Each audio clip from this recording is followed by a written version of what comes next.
मुगल सम्राट अकबर ने धीरे धीरे करके पूरे भारत को अपने कब्जे में ले लिया, परंतु एक राज्य ऐसा था जिसे वह चाहकर भी जीत नहीं पा रहा था।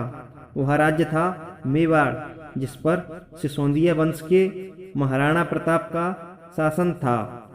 महाराणा प्रताप के राज्य को अकबर चाह कर भी नहीं ले पा रहा था, क्योंकि महाराणा प्रताप इतने वीर थे कि उनके सामने अकबर की सेना कभी भी टिक नहीं पाती थी।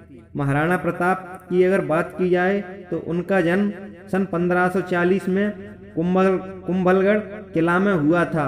उनके पिता का नाम उदय सिंह था। 1573 में महाराणा प्रताप को मेवाड़ का राजा बनाया गया तथा सन 1576 में यानी कि राजा बनने के करीब 3 साल बाद हल्दी घाटी का महान युद्ध हुआ, जो अकबर तथा महाराणा प्रताप के बीच में हुआ। इतिहासकार बताते हैं कि अकबर की सेना के सामने महाराणा प्रताप की सेना बहुत तुच्छ थी।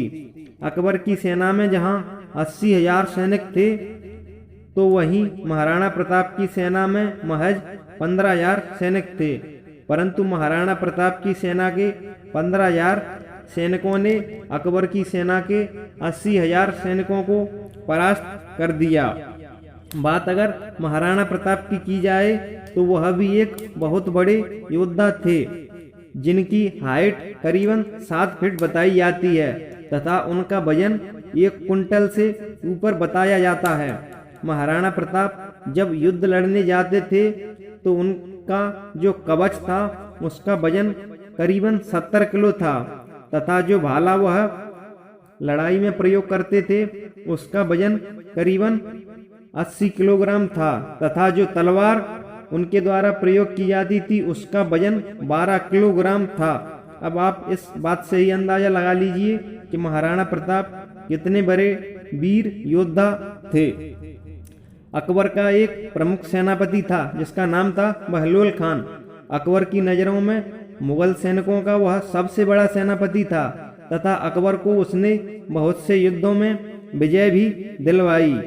परंतु जब बहलोल खान का सामना महाराणा प्रताप से हल्दी घाटी के युद्ध में हुआ तो महाराणा प्रताप ने एक ही प्रहार में बहलोल खान को घोड़े सहित काट दिया था।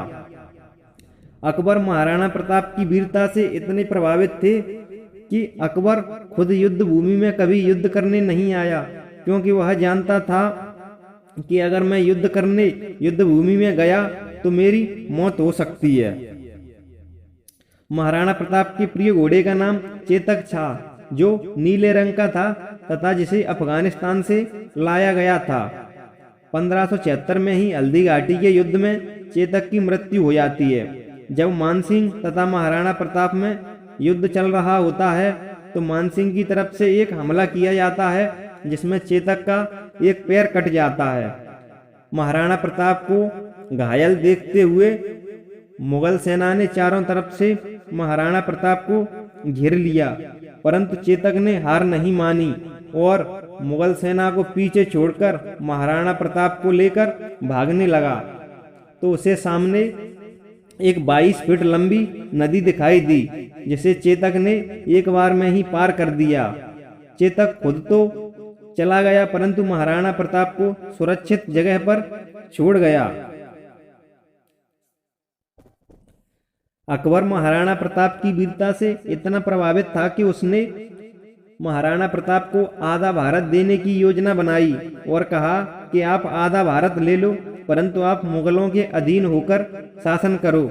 महाराणा प्रताप ने अकबर के इस प्रस्ताव को भी ठुकरा दिया।